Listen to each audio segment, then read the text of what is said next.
As I said, Ezra was welcomed into the church and confirmed, and so was Julie. And Julie came back, and we had Mary Magdalene, her patron saint confirmation name in the gospel today. So I'm going to talk a little bit about that, Mary Magdalene. Mary of Magdala, it's a town of Magdala. And one of the interesting things about this Mary is that usually, like the other Mary, Mary of Clopas was the husband of Mary. And often people are defined, women are defined by their husbands. You know, Sally, the husband of Bob, as opposed to just Sally. But with Mary of Magdala, she is called Mary from Magdala. Not because she doesn't have a husband, but because she probably was a very well-to-do and well-off person and had enough status on her own that she didn't need to be defined by her husband, whether alive or dead. But she was there, and she was there and saw the stone removed. Now, oftentimes, that's an image. You know, if I was Googling for the bulletin for images of Easter, and oftentimes you see the tomb with the stone rolled away. And we even sang, "Roll away the stone." This image of Mary and the other disciples arriving at the tomb of Jesus and finding the stone, which is huge, rolled away, and that was the first sign of Jesus' resurrection. And then, of course, they walk in and they find that Jesus isn't there. And we have other little interesting details in our gospel today that, remember, this is the Gospel of John, and so he's never referred to by name. He's always referred to as the beloved disciple. And so today we find out that as the youngest of the men, he was also the fastest runner.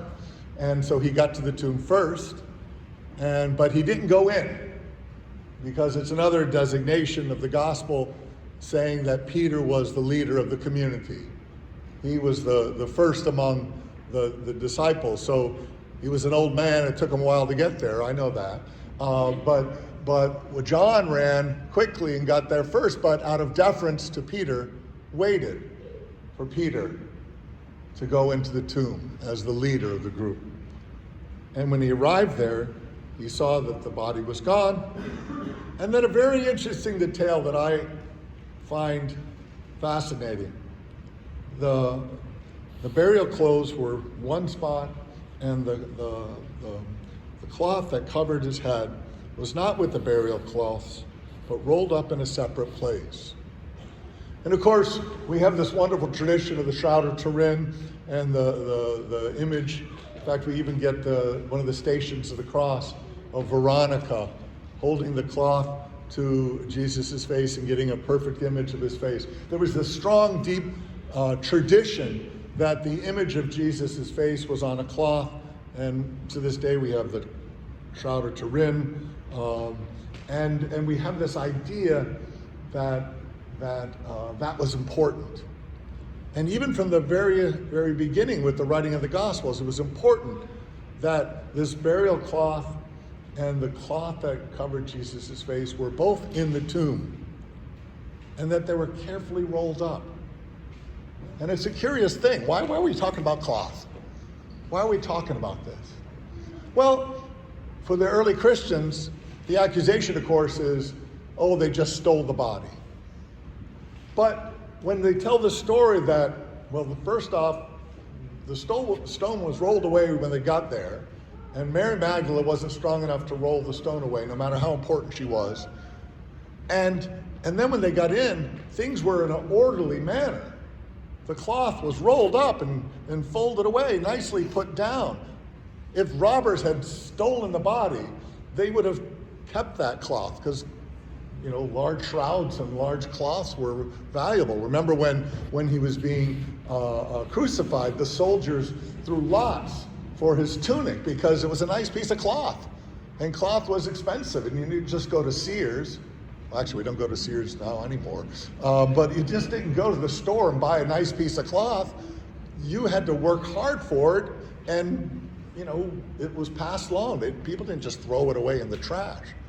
So that the burial cloth and the facial cloth were neatly set aside was another sign for the early Christians that Jesus rose from the dead and the body wasn't stolen. Then, of course, later we see Jesus appear. And so, again, we have testimony of Jesus' resurrection. The difficult thing for us, of course, is we weren't there. We didn't see it. We didn't find the cloth. We didn't see the stone rolled away. Jesus didn't appear to us. All this happened 2,000 years ago. So we don't have those obvious signs that Jesus rose from the dead the way the early disciples did. But with the faith of the early disciples, they preached the resurrection of Jesus, and the word got out. And the faith grew, and church communities grew quickly in that first several centuries. But we do have something that's equally as valid. We have our experience of the church. We have our experience of prayer. We have our experience of love.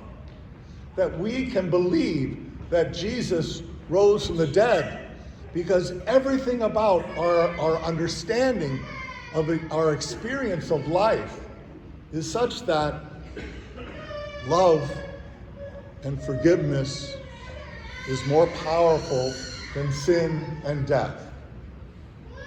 We have that experience that the relationship we have with God and the church is real because we can feel it in our hearts.